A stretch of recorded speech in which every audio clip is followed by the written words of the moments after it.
Karena Engkau Allah yang hidup.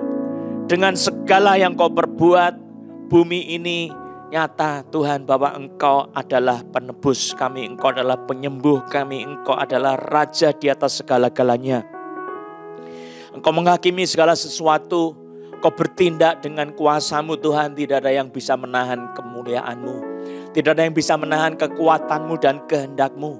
Jadilah seperti yang Kau kehendaki di dalam hidup kami, di bumi seperti di surga. Terima kasih Tuhan, sekarang waktunya bagi kami untuk mendengar firman Tuhan. Kau berbicara dalam roh kami. Kau buka hati kami, pikiran kami, sehingga kami mengerti firman Tuhan. Terima kasih Tuhan Yesus, terpujilah Engkau selama-lamanya. Mari Roh Kudus jamah hati kami di dalam nama Yesus Kristus. Singkapkan firman-Mu kepada kami semua, di dalam nama Yesus kami bersyukur berdoa, haleluya, amin. Saudara, firman Tuhan pada saat ini saya akan membahas tentang penghakiman Allah di dalam masa perjanjian baru. Sebelumnya saya sudah membahas tentang penghakiman Allah secara umum di dalam perjanjian lama, yaitu di mana Tuhan itu pada waktu menghadapi umat Israel yang sudah jatuh dalam dosa. Mereka hidup mengikuti jalan kemauan hatinya sendiri. Mereka adalah tuan atas dirinya sendiri, tidak mau diperintah oleh Tuhan. Dan firman Allah disampaikan melalui nabi-nabinya, diperingatkan supaya mereka segera bertobat, berpaling kembali kepada Tuhan. Kalau tidak, maka Allah akan menghukum mereka. Dan penghukuman yang ada dijelaskan oleh Nabi Yeremia, bahwa mereka akan ditawan oleh Nebukadnezar, dibawa ke Babel. Dan yang sisa akan mengalami penghakiman Tuhan yang mungkin lebih berat lagi, jikalau mereka tidak segera bertobat. Dan kalau mereka masih tetap mengikuti kemauan daging, mereka akan dihabiskan sekali lagi. Dan itu terus menerus dikumandangkan, tetapi malah nabi-nabinya, hamba-hamba Tuhan yang diutus, mereka mendapatkan satu penghakiman dari masyarakat. Mereka dihukum, mereka dipukuli, mereka dimasukkan penjara, dijebloskan dalam penjara, dikata-katai.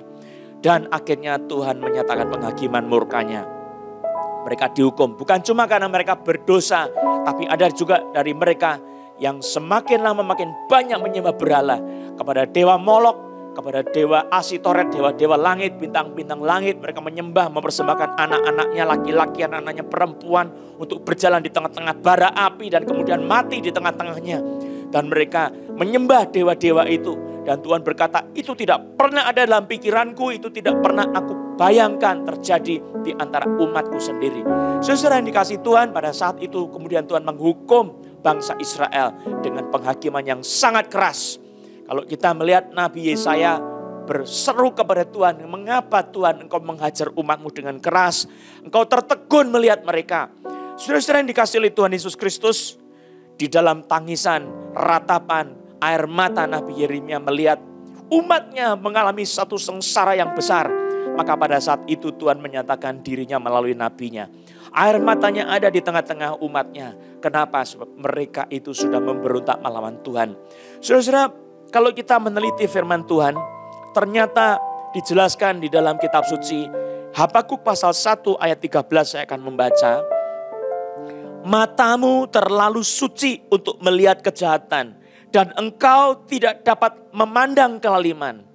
Mengapa engkau memandangi orang-orang yang berbuat khianat itu, dan engkau berdiam diri apabila orang fasik menelan orang yang lebih benar dari dia? Ini adalah pertanyaan dari seorang nabi yang sedang bingung melihat umat Israel. Mereka berdosa dan Tuhan itu tidak segera menolong mereka untuk kemudian kembali kepada Tuhan. Dan sebetulnya saudara, kalau kita berdosa itu tanggung jawab kita sendiri kepada Tuhan. Dan kita harus kembali kepada Tuhan, itu tanggung jawab kita. Tetapi anugerah Tuhan itu yang memampukan kita bisa berpaling kembali kepada Tuhan. Dan murka Allah yang sangat besar yang menyala-nyala dalam perjanjian lama itu bukan sesuatu yang mustahil. Juga terjadi dalam perjanjian baru. Murka yang dikatakan in my anger, in my fury, in great wrath. Telah terjadi bahwa Tuhan Allah menyerahkan umatnya ke dalam tangan Raja Babel pada saat itu. By the sword, by the famine, and by the pestilence. Jadi Tuhan memberikan pedang, memberikan kelaparan, dan memberikan wabah penyakit sampar kepada mereka. Umat-umat yang sudah memberontak melawan Tuhan. Nah saudara-saudara yang dikasihi oleh Tuhan Yesus Kristus, di dalam penghakiman ini Tuhan mengingatkan, saya ulang lagi bahwa ternyata dosa mereka itulah yang membuat mereka mendatangkan kemalangan atas diri mereka sendiri. Saya bacakan kitab Yeremia pasal 44 ayat 7 sampai yang ke-8. Maka sekarang beginilah firman Tuhan Allah semesta alam, Allah Israel, mengapakah kamu mendatangkan celaka besar kepada dirimu sendiri? Saya ulang, mengapakah kamu mendatangkan celaka besar kepada dirimu sendiri? Kamu mau melenyapkan anak laki-laki, perempuan, anak-anak, dan bayi dari Yehuda dengan tidak meninggalkan sisa apapun?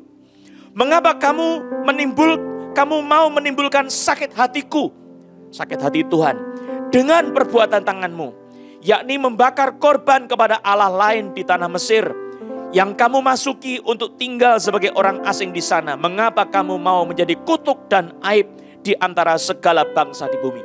Saudara, kalau kita tahu, ini kenyataan bahwa dosa itu mendatangkan kutuk bagi kita sendiri yang melakukan, saudara, bukan buat orang lain.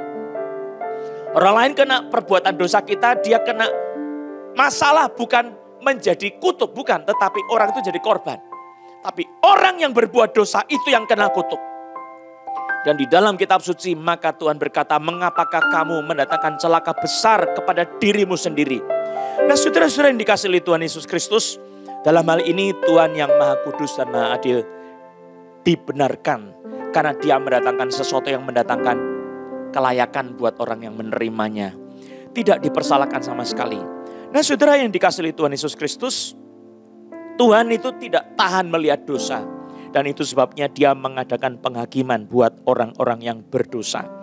Saudara, di dalam perjanjian lama, saya mau membahas kelanjutannya dalam perjanjian baru. Di dalam penghakiman Tuhan itu terdapat satu kenyataan. Kalau di dalam perjanjian lama, orang yang dikutuk Tuhan, misalnya orang yang sakit kusta. Coba saudara perhatikan di dalam kitab suci, saya bacakan Imamat pasal 13 ayat yang ke-45. Mungkin itu dosa nenek moyangnya turun kepada dia, atau mungkin dosanya sendiri sehingga mendatangkan kutuk. Seperti Miriam waktu dia memberontak melawan Allah dengan iri hati kepada Musa. Apakah Tuhan hanya bicara kepadamu, Musa? Juga kepadaku juga Tuhan bicara.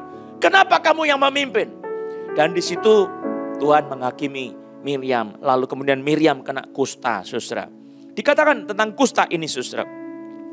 Di dalam perjanjian lama saya ceritakan, Imamat 13 ayat 45. Orang yang sakit kusta harus berpakaian yang cabik-cabik. Rambutnya terurai. Dan lagi ia harus menutupi mukanya sambil berseru-seru, najis, najis. Saudara, karena kusta waktu itu tidak bisa disembuhkan. Cuma tangan Tuhan sendiri. Kuasa Tuhan yang menyembuhkan. Nah, sekarang ini banyak orang yang berpikir orang yang sakit COVID-19, corona itu najis seperti orang kusta. Berseru, najis, najis orang kusta ini. Berpakaian cabik-cabik, jadi tidak boleh pakai baju yang biasa. Bajunya harus sobek-sobek dengan tangan, bukan pakai gunting, pakai pisau. Di situ cabik-cabik, dan semakin cabik-cabik itu yang dikehendaki. Rambutnya terurai, tidak boleh disisir. Dan kemudian dia harus menutupi mukanya. Mukanya ditutupi sama kain, atau dengan rambutnya ditutupi. Tapi kelihatan seperti orang gila, saudara. Lalu sambil berjalan berseru-seru, najis, najis. Sehingga tidak boleh mendekat kepada orang-orang. Atau tidak boleh orang mendekat kepada dia. Kalau sampai dia mendekat kepada orang lain, orang boleh lempar batu sehingga dia punya jarak. Di situ ada social distancing yang sangat menyakitkan, saudara. Sebab anaknya, istrinya pun boleh melempar batu kalau dia mendekat. Saudara, pada waktu kita melihat penghakiman ini, sangat mengerikan sekali. Maka mereka kalau disembuhkan, mereka harus datang kepada imam lalu periksa. Apakah mereka sudah sembuh, kulitnya bagaimana, seperti apa. Sebab orang kusta itu kulitnya banyak yang bau, saudara. Sangat mengerikan sekali. Putus satu persatu, dia tidak rasa. Darah mengalir, infeksi, lalu putus lagi. Karena infeksinya begitu banyak. Dan di sini, saudara, siapa yang bisa menolong orang yang kena penghakiman seperti itu? Saudara yang dikasihi oleh Tuhan Yesus Kristus, di dalam perjanjian lama ada konteks perbuatan bangsa Israel yang menjadi sebab Tuhan menghakimi. Kalau Tuhan bicara sama kita pada saat ini, tentu ada masa di mana Tuhan menghakimi kita karena perbuatan-perbuatan kita sendiri. Bukan karena Tuhan memang mau suka-sukanya menghukum kita. Tidak. Karena dosa yang setimpa dengan perbuatan kita, Dia menghakimi. Banyak orang sudah tidak lagi perhatian sama Tuhan masa-masa sebelumnya. Sekarang ada banyak waktu untuk Tuhan. Ada banyak suami istri yang bertengkar terus sepanjang waktu. Makin sering ketemu, makin sering bertengkar. Makin sering tatap muka, makin sering pertengkaran Bratayuda. Saudara, semua ini mendatangkan murka Tuhan. Masing-masing mementingkan dirinya sendiri. Kalau sehat, cari dosa. Minum bir, minum alkohol, bermabuk-mabukan, lupa waktu, lupa keluarga, lupa mencari nafkah. Kalau sudah sehat, mereka lupa diri, kemudian hidup dalam perzinahan. Tapi kalau sakit, mereka ingat keluarga, ingat istri, ingat anak. Saudara, banyak sekali orang-orang yang seperti itu. Dan ada waktu yang sisa kalau waktu sehat, saudara. Lihat pornografi terus-menerus, film-film porno dan tidak habis-habisnya. Kalau ngomong sama teman-teman pun ngomong yang kotor. Saudara, banyak orang seperti ini. Apakah Tuhan tidak bisa menutup mukanya? Saudara, Maha tahu Tuhan itu, Dia melihat dosa-dosa kita. Dan dikatakan tadi, matamu terlalu suci memandang kejahatan. Mengapa engkau biarkan itu terus-menerus Tuhan? Saudara, Tuhan akhirnya tidak tahan dalam penghakimannya, akan turun tangannya dalam murkanya, dalam keganasan murka, kehangatan murkanya. Dia menghukum umatnya. Tapi saudara yang dikasihi oleh Tuhan Yesus Kristus, penghakiman itu ada dua macam. Orang yang tidak bisa dibetulkan, dia akan dibinasakan. Tapi orang yang bisa dibetulkan, dia akan dibawa kepada pertobatan. Ini yang penting sekali, saudara. Maka ada unsur di dalam perjanjian lama, for their own good atau for their harm. Jadi untuk kebaikan orang itu atau untuk menghancurkan mereka, melukai mereka. Nah saudara-saudara, ternyata penghakiman Tuhan itu bukan cuma penghakiman biasa, tetapi Tuhan sebetulnya menghendaki umatnya untuk bertobat. Nah ini yang di dalam perjanjian lama yang menjadi kelangsungan terus dalam perjanjian baru, yaitu Tuhan selalu dalam penghakimannya menginginkan orang-orang yang dihakimi itu bertobat. Ada orang yang lengan sebelah kirinya sini mungkin kena pukul atau kena sesuatu benda sakit. Jarum ya, sebelah kirinya. Itu juga bagian saudara di pinggang-pinggang sini sakit, Tuhan sedang sembuhkan. Lalu ada orang yang di paha sebelah kanan, di bokongnya sini, bagian bawah, sakit juga disembuhkan. Ada orang lagi yang tangannya sebelah kiri sebelah sini, saudara sakit karena apa saya kurang tahu, jarum sekali. Tuhan sedang jamah hidupmu, Dia sedang rubah hidupmu, Dia sedang menyembuhkan engkau. Nah saudara yang dikasih Tuhan, saya teruskan, umat Tuhan pada saat penghakiman, Tuhan selalu tetap menginginkan orang itu bertobat kembali kepada Tuhan. Itu tanggung jawabnya. Tanggung jawab saudara yang bertobat, bukan tanggung jawab Tuhan. Diceritakan dalam kitab suci Yeremia pasal 26 ayat 18 sampai 19. Mika orang Moresyat itu telah bernubuat di zaman Hizkia Raja Yehuda. Dia telah berkata kepada segenap bangsa Yehuda, beginilah firman Tuhan semesta alam. Sion akan dibajak seperti ladang dan Yerusalem akan menjadi timbunan puing dan gunung bait suci akan menjadi bukit berhutan. Apakah Hizkia Raja Yehuda berserta segenap Yehuda membunuh dia? Tidakkah ia takut akan Tuhan sehingga ia memohon belas kasihan Tuhan agar Tuhan menyesal akan malapetaka yang diancamkannya atas mereka? Saudara, ada umat Tuhan yang mendatangkan murka Tuhan, tapi kemudian Tuhan mendatangkan satu peringatan penghakiman, orang itu bertobat. Tuhan tidak jadi menghakimi. Dan akhirnya Tuhan Allah berinisiatif sendiri. Dia memulihkan umatnya dari penghakimannya. Saya bacakan Yeremia pasal 31 ayat 18 sampai 19. Telah ku dengar sungguh-sungguh Efraim meratap. Engkau telah mengajar aku dan aku telah menerima hajaran. Seperti anak lembu yang tidak terlatih. Kata-kata kalimat selanjutnya perhatikan. Bawalah aku kembali supaya aku berbalik. Sebab Engkaulah Tuhan Allahku. Sungguh sesudah aku berbalik aku menyesal, dan sesudah aku tahu akan diriku, aku menepuk pinggang sebagai tanda berkabung. Aku merasa malu dan bernoda, sebab aku menanggung aib masa mudaku. Musiknya biar terus main saja. Lebih keras sedikit, sini kurang kedengaran ya.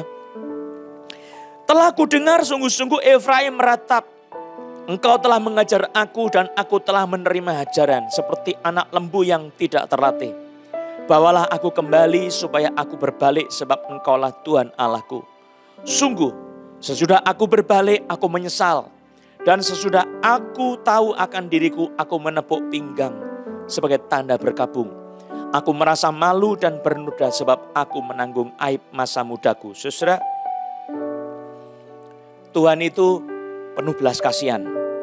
Ya, kalau Tuhan mendatangkan penghakiman, Tuhan juga yang akan memulihkan kita. Nah, ini berlanjut sampai perjanjian baru. Saudara, terus berlanjut. Tuhan Yesus itu dikirim oleh Allah Bapa menjadi juru selamat kita.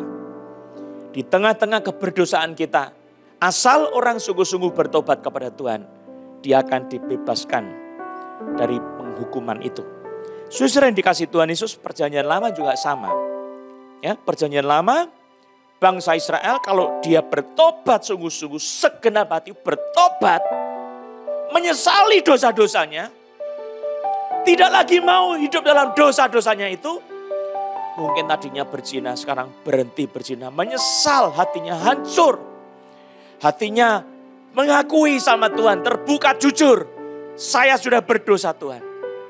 Dan kemudian dia meninggalkan dosa-dosanya itu. Maka Tuhan tidak jadi mendatangkan hukuman kepada umatnya yang bertobat. Walaupun orang lain dihakimi, tetapi orang itu dibebaskan, dikecualikan. Itu perjanjian lama. Saudara, dikatakan di dalam Yeremia pasal yang ke-31, saudara. Yeremia pasal 31 ayat 31 sampai 34 itu adalah bagian perjanjian baru. Sekarang kita masuk dalam perjanjian baru ya. Tapi dinubuatkan dulu dalam perjanjian lama. Sesungguhnya akan datang waktunya, demikianlah firman Tuhan. Aku akan mengadakan perjanjian baru dengan kaum Israel dan kaum Yehuda. Bukan seperti perjanjian yang telah kuadakan dengan nenek moyang mereka pada waktu aku memegang tangan mereka untuk membawa mereka keluar dari tanah Mesir. Perjanjianku itu telah mereka ingkari. Meskipun aku menjadi Tuhan yang berkuasa atas mereka, demikianlah firman Tuhan. Tetapi beginilah perjanjian yang kuadakan dengan kaum Israel sesudah waktu itu, demikianlah firman Tuhan. Aku akan menaruh Tauratku dalam batin mereka dan menuliskannya dalam hati mereka, maka aku akan menjadi Allah mereka dan mereka akan menjadi umatku. Dan tidak usah lagi orang mengajar sesamanya atau mengajar saudaranya dengan mengatakan, kenalah Tuhan, sebab mereka semua besar kecil akan mengenal aku, demikianlah firman Tuhan. Sebab aku akan mengampuni kesalahan mereka dan tidak lagi mengingat dosa mereka. Perhatikan firman Tuhan ini, saudara. Tuhan dalam perjanjian lama, dia melihat orang yang dihakimi tidak ada atau sangat sedikit sekali, luar biasa sedikitnya, yang bertobat waktu penghakiman. Tapi mereka malah benci sama Tuhan. Kenapa kau datangkan penghukuman ini Tuhan? Makin jauh dari Tuhan. Kami sengsara karena engkau, kami mau sembah Allah yang lain. Itu malah justru perbuatan orang perjanjian lama. Maka dalam perjanjian baru, Tuhan itu membuat satu peraturan baru yang dia sendiri buat, lalu kemudian dia sendiri jalankan. Itu perjanjian baru. Ya, walaupun perjanjian lama bukan tidak ada pertobatan. Orang yang sedang dihakimi tidak mau bertobat, tapi anak cucunya melihat lalu bertobat. Nah, itu perjanjian lama. Sehingga pada waktu dibuang di Babel, balik lagi setelah 70 tahun. Di Babel 70 tahun, pulang. Mereka berhenti dari penyembahan berhala. Nah, ini upah daripada penghakiman Tuhan ada satu koreksi yang betul. Tapi perlu penghukuman dulu. Nah, perjanjian baru punya satu cara Tuhan itu tidak menyatakan penghakimannya, walaupun bisa dan tetap menjadi alat Tuhan. Tapi kesukaan Tuhan bukan dengan cara penghakiman. Kesukaan Tuhan itu dengan membujuk kasih-Nya itu ditunjukkan di dalam Yesus Kristus. Ditunjukkan di dalam Yesus Kristus. Dibujuk dengan cinta kasih-Nya. Itu sebabnya dalam perjanjian lama, saudara, kalau kita tahu, Tuhan itu menunjukkan cinta kasih-Nya kepada kita di dalam Yesus Kristus. Dia jadi manusia, Dia mengambil posisi kita, menggantikan kita dalam ketaatan kepada Taurat. Jadi ketaatan saudara itu sebetulnya tidak ada, tapi digantikan oleh ketaatan Yesus Kristus melakukan Taurat. Lalu apa yang terjadi oleh Yesus Kristus di dalam pelayanannya? Saya kasih gambaran saudara. Waktu Yesus ketemu sama orang sakit kusta, apa yang terjadi? Ya, bagaimana sikap Yesus terhadap orang sakit kusta, orang yang dikutuk, orang yang sedang mendapatkan murka Tuhan dan hidupnya najis? Seperti apa? Ternyata Tuhan Yesus tidak mengusir mereka, tapi justru Dia mendekati, lalu menjamah mereka dan menyembuhkan mereka. Lihat Matius 8 ayat 2-4. Maka datanglah seorang yang sakit kusta kepadanya. Tidak menjauh tapi mendekat. Lalu sujud menyembah Dia dan berkata, Tuhan, jika Tuhan mau, Tuhan dapat mentahirkan aku. Matius 8 ayat 2. Ya. Orang kusta itu sakit. Dia mesti bilang, najis, najis. Rambutnya terurai, badannya bau. Bajunya cabak-cabik, compang-camping. Tidak mandi. Tapi dia menyembah Yesus. Berkata, Tuhan, jika Tuhan mau, Tuhan dapat mentahirkan aku. Ayat 3, lalu Yesus mengulurkan tangannya, menjamah orang itu dan berkata, aku mau, jadilah engkau tahir. Seketika itu juga tahirlah orang itu daripada kustanya.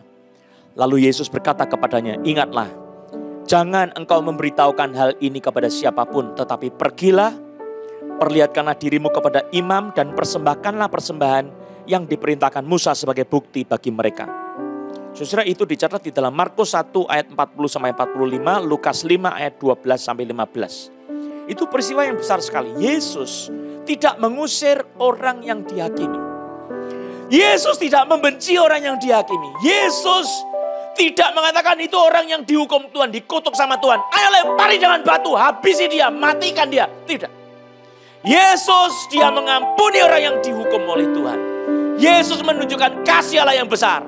Dan Yesus menjamah orang itu lalu menyembuhkan dia. Kalau ada saudaramu yang kena penghakiman Tuhan, jangan dihukum. Mari datang kepada dia. Ajak dia bertobat. Doakan dia. Jangan dimusuhi. Bagaimana dengan hidup kita? Apakah saudara punya kasih kepada sesama kita? Atau hanya ada kebencian?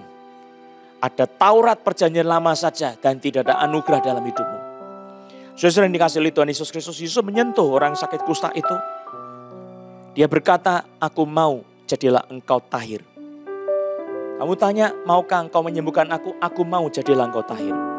Saudara, pada saat ini Tuhan juga punya perkataan yang sama.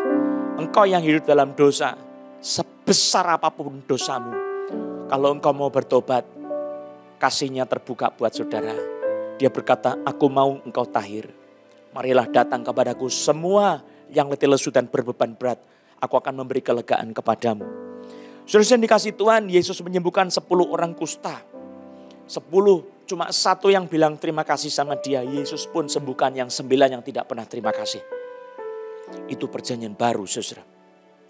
Bahkan Yesus sendiri pernah tinggal di rumah Simon si kusta. Di situ Simon si kusta mengadakan pesta perjamuan. Saat itu ada seorang perempuan, dia bukan Maria dari saudaranya Lazarus dan Marta, bukan. Tapi perempuan yang datang, dia datang masuk ke rumah Simon si kusta itu. Lalu kemudian perempuan itu mengurapi kepala Yesus dengan minyak. Yesus berkata, Dia mempersiapkan hari penguburanku. Saudara, itu dicatat di Matius pasal 26 ayat 6 sampai 7. Minyak itu dicurahkan oleh perempuan itu ke atas kepala Yesus yang sedang duduk makan. Dicatat juga di dalam Markus. Ya. Kita membaca di dalam kitab suci, Maria juga mengurapi Yesus dengan minyak. Kondisinya saudara, perempuan berdosa diampuni. Orang kusta diampuni. Kita juga diampuni oleh Yesus asal kita mau bertobat. Tapi Tuhan memperlihatkan kasih-Nya. Saudara, waktu Tuhan itu menunjukkan kasih-Nya, maka orang yang bertobat kepada Yesus itu diberikan satu Taurat yang ditulis dalam hati. Taurat itu ditulis dalam hati, diukir dalam hatinya sehingga orang itu tidak lagi hidup dalam dosa. Tapi dia akan hidup dalam kebenaran dan melakukan firman Tuhan. Dia mengenal Tuhan besar kecil. Orang yang bertobat yang percaya mereka diberi Taurat yang ditulis dalam hatinya oleh Roh Kudus. Sehingga perkataan firman dimeteraikan dalam hatinya. Dan orang itu tidak akan hidup lagi dalam ikatan-ikatan dosa. Dan ini yang membuat perjanjian baru lebih superior dari perjanjian lama. Kalau pendekatan perjanjian lama adalah penghakiman dan penghukuman. Perjanjian baru adalah bentuknya kasih. Sesekali Tuhan mendatangkan penghakiman dalam perjanjian baru.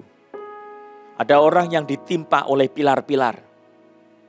Lalu kemudian Tuhan apakah karena dosa-dosa mereka kena hukuman itu. Tuhan bilang itu juga bisa menimpa kita kalau kita tidak bertobat. Tetap dalam perjanjian baru masih ada penghakiman dalam bentuk penghukuman. Saudara. Tapi cara Tuhan lebih suka menunjukkan kasih-Nya kepada kita. Nah saudara yang dikasihi oleh Tuhan Yesus Kristus. Di dalam perjanjian lama Tuhan akhirnya memulihkan sisa kecil saja. Dan mereka ini tinggal di Yerusalem. Tinggal di sekitar daerah sana saudara. Mereka tinggal untuk mengikuti perkataan Nabi Yeremia. Jumlahnya kecil sekali. Dan mereka itu hidup dalam kesusahan. Tetapi umat inilah yang nanti dipakai Tuhan menjadi umat pilihan mereka. Umat pilihan Tuhan maksud saya. Saudara yang dikasihi Tuhan Yesus, sisa kecil ini juga menjadi cara kerja Tuhan di dalam perjanjian baru. Sisa kecil, saya bacakan Yeremia 44 ayat 12 sampai 14. Aku mau mencabut sisa Yehuda yang berniat hendak pergi ke Mesir untuk tinggal sebagai orang asing di sana. Mereka semuanya akan habis mati di tanah Mesir. Mereka akan rebah mati karena pedang dan akan habis mati karena kelaparan. Dari yang kecil sampai kepada yang besar. Mereka akan mati karena pedang dan karena kelaparan. Dan mereka akan menjadi kutuk, kengerian, kutukan dan aib. Aku mau menghukum mereka yang diam di tanah Mesir. Sama seperti aku telah menghukum Yerusalem. Yaitu dengan pedang, dengan kelaparan dan dengan penyakit sampar. Perhatikan ayat 14. Sehingga dari sisa Yehuda yang telah pergi ke tanah Mesir untuk tinggal sebagai orang asing di sana, tidak ada seorang pun yang terluput atau terlepas untuk kembali ke tanah Yehuda, kemana hati mereka sangat rindu untuk diam di sana lagi. Sungguh, mereka tidak akan kembali kecuali beberapa orang pengungsi. Nah, ini yang penting. Beberapa orang pengungsi ini dijelaskan di dalam kitab suci bahwa ternyata mereka ini adalah umat yang dipilih, yang tidak dimurkai oleh Tuhan. Saudara-saudara, saya mau kita semua mengikuti pola perjanjian baru ini. Ya, pola perjanjian baru, Allah itu membentangkan tangannya. Marilah kepadaku, hai kamu yang letih lesu dan berbeban berat. Aku akan memberi kelegaan kepadamu. Seberapapun kelemahan kita, Allah itu mengasihani kita. Dan era perjanjian baru adalah era tercurahnya anugerah. Ini masa anugerah, jangan sia-siakan anugerah. Ada penghakiman Tuhan buat mereka yang menolak anugerah. Ini yang saya mau katakan. Ya, kalau saudara masih mengeraskan hati, tidak mau bertobat, walaupun Tuhan sudah menunjukkan kasih-Nya, maka di akhir zaman akan ada penghakiman yang lebih mengerikan lagi dibanding perjanjian lama. yang disebut sebagai Great Tribulation. Hari kesusahan, kesengsaraan besar yang melanda seluruh dunia seperti yang belum pernah terjadi lagi.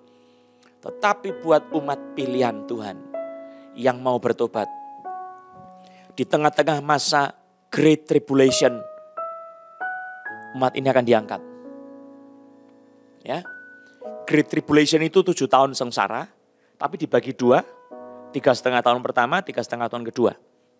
Nah, pada awal Great Tribulation, yang ditandai dengan bait suci Yerusalem dibangun kembali, tapi pelataran bait suci akan tidak dibangun karena diserahkan kepada bangsa-bangsa lain. Wahyu pasal 11. Ya, itu adalah sudah diserahkan kepada bangsa-bangsa lain. Tapi Tuhan akan membangun kembali bait suci.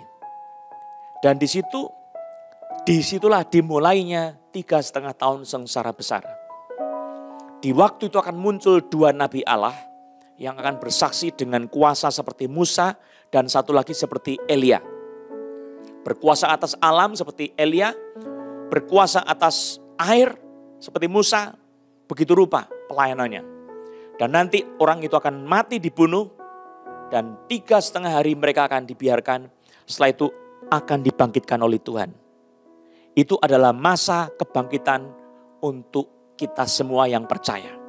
Ya, kebangkitan umum dari semua orang yang sudah ikut Yesus sungguh-sungguh.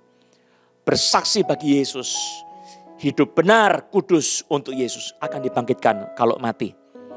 Bersama dengan 2 saksi Allah itu. Lalu kemudian Allah berkata, naiklah kemari. Orang itu naik ke surga disaksikan oleh orang banyak. Tetapi di bumi ada penghakiman yang lebih besar lagi. Dan ini tidak terbayangkan. Saudara harus bisa diangkat. Untuk itu jangan ikut ditinggal. Ya, ikut diangkat. Jangan ditinggal. Penyakit yang akan turun di dalam masa itu, orang yang sakit melepuh-melepuh seperti bubonik pest, ya, seperti zaman abad pertengahan, bubonik 300 tahun, ya, badannya melepuh-melepuh seperti telur dan sakit sekali dan mati seperti tikus-tikus yang mati di jalanan, seperti itu. Tapi pada zaman itu tidak akan mati, engkau akan menderita dan terus menderita dan lebih menderita. Engkau akan mencari kematian tapi kematian tidak mendekat kepadamu. Luar biasa. Karena apa? Sesuatu yang mengerikan, begitu luar biasa bagi orang yang menolak Injil kasih karunia. Saya mau katakan, sekarang waktunya kembali kepada Tuhan. Akui dosa-dosamu dengan pertobatan, dengan penyesalan. Datang kepada Tuhan minta ampun. Oh Tuhan, aku telah berdosa, telah menyakiti hatimu. Roh Kudus, ampuni saya. Minta, kuasai saya Tuhan dengan kasih karuniamu, dengan anugerahmu. Berkati saya. Nah, saudara yang bertobat sungguh-sungguh, engkau beroleh hidup yang kekal. Pagi ini, saat ini saya mau berdoa buat saudara-saudara. Mari angkat hati saudara. Saudara yang datang kepada Tuhan, engkau tidak akan ditolak. Sekalipun dosamu merah seperti kirmisi, engkau akan diampuni dan dikuduskan putih seperti salju. Sekalipun dosamu telah menghapuskan segala kebaikanmu, engkau mendatangkan hukuman bagi dirimu sendiri. Yesus telah menanggung hukumannya bagimu. Di atas kayu salib dia menderita. Di atas kayu salib dia menanggung kutuk yang harusnya engkau tanggung. Di atas kayu salib, semua sakitmu diambil oleh Yesus dengan bilur-bilurnya. Disitulah pertukaran terjadi, engkau boleh disembuhkan. Dan pada saat ini, bertobatlah, akui dosa-dosamu kepada Tuhan. Minta ampun sama Tuhan, berdoa. Katakan, Tuhan, aku orang berdosa. Aku sudah mendukakan hati Tuhan. Aku mementingkan diriku sendiri. Aku mencari nama bagiku sendiri. Aku pentingkan semuanya aku dan bukan Tuhan dan bukan keluarga.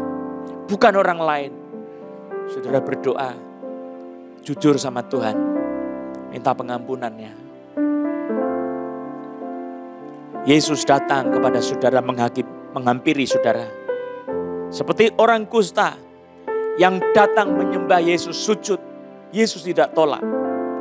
Dia menjamah orang kusta itu walaupun badannya najis, bau, kotor.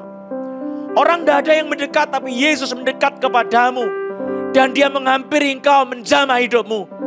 Saat ini, dalam nama Yesus, terimalah kasih-Nya, kasih Yesus. Dia menjamah hidupmu. Dia ampuni dosa-dosamu. Roh Kudus datang menjamah hatimu, melembutkan hatimu demi nama Yesus. Terima kasih Tuhan. Katakan, Tuhan Yesus, saya buka hati sekarang. Jadilah Tuhan dan Juru Selamatku. Ampuni segala dosa-dosa dan pelanggaranku. Aku terima pengampunan dosa oleh darah Yesus Kristus. Kematian-Mu telah menggantikan saya. Hidup saya di dalam Engkau. Masuklah Tuhan Yesus dalam hati dan hidupku. Jadilah Tuhan dan Juru Selamatku. Aku mau hidup bagi-Mu saat ini selama-lamanya. Dalam nama Yesus Kristus. Buka hati saudara. Sekarang Yesus masuk dalam hatimu. Undang Roh Kudus masuk dalam hidupmu. Menjamah hatimu. Sekarang firman Tuhan dituliskan dalam hatimu. Roh yang baru. Spirit yang baru untuk melakukan firman Tuhan. Mengubah hidupmu. Dalam nama Yesus Kristus. Saya akan berdoa saat ini untuk orang-orang yang sakit, yang lemah tubuh. Sudah berterima kasih dulu sama Tuhan untuk pemeliharaan Allah sampai sekarang. Terima kasih Tuhan karena Engkau memelihara kami semua dalam nama Yesus Kristus. Saat ini Tuhan, lihat orang-orang yang datang kepadamu sedang sakit, lemah tubuh. Firman-Mu berkata Engkau telah menjadi pengganti kami dengan penderitaan-Mu di atas kayu salib. Saudara yang mau disembuhkan oleh Yesus Kristus, katakan, saya mau menerima bilur-bilur Yesus yang mengandung darah Yesus. Sakit yang saya derita sudah ditanggung oleh Tuhan Yesus. Saya dijamah oleh Roh Kudus untuk kesembuhan saya. Dalam nama Yesus. Sudah buka hati? Setan yang membuat sakit, aku hancurkan engkau di dalam nama Yesus. Seperti Ayub dibuat sakit oleh iblis, kami hancurkan, kami ikat setan-setan yang membuat sakit dalam nama Yesus. Roh COVID-19, roh kematian, roh kanker, roh dusta, roh kutukan, roh nenek moyang yang dari iblis. Semua roh nenek moyang kami hardik dalam nama Yesus. Kami tengking semua kuasa-kuasa penyakit, kelemahan.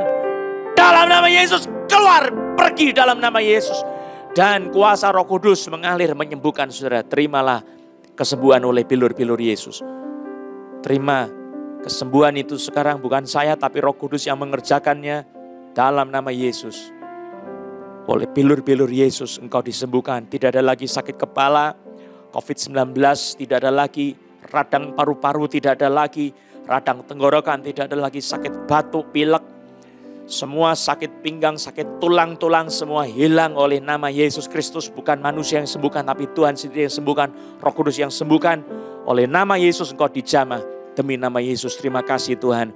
Sekarang berterima kasih sama Tuhan. Terima kasih Tuhan. Puji Tuhan. Terima kasih Tuhan karena engkau sembuhkan anak-anak-Mu. Di mana tempat berada engkau sembuhkan mereka semua. Oleh nama Yesus Kristus. Terima kasih Tuhan. Haleluya. Sidang jemaat yang dikasih Tuhan, arahkanlah hatimu kepada Tuhan dan terimalah berkat Tuhan. Kiranya kasih Allah Bapa, pertolongan Tuhan Yesus dan persekutuan Roh Kudus menyertai saudara sekalian. Kiranya Allah Bapa kita memberkati dan melindungi engkau. Kiranya Tuhan Yesus menyinarkan wajahnya kepadamu dan memberi engkau kasih karunia. Kiranya Roh Kudus menghadapkan wajahnya kepadamu dan memberi engkau damai sejahtera. Haleluya. Amin.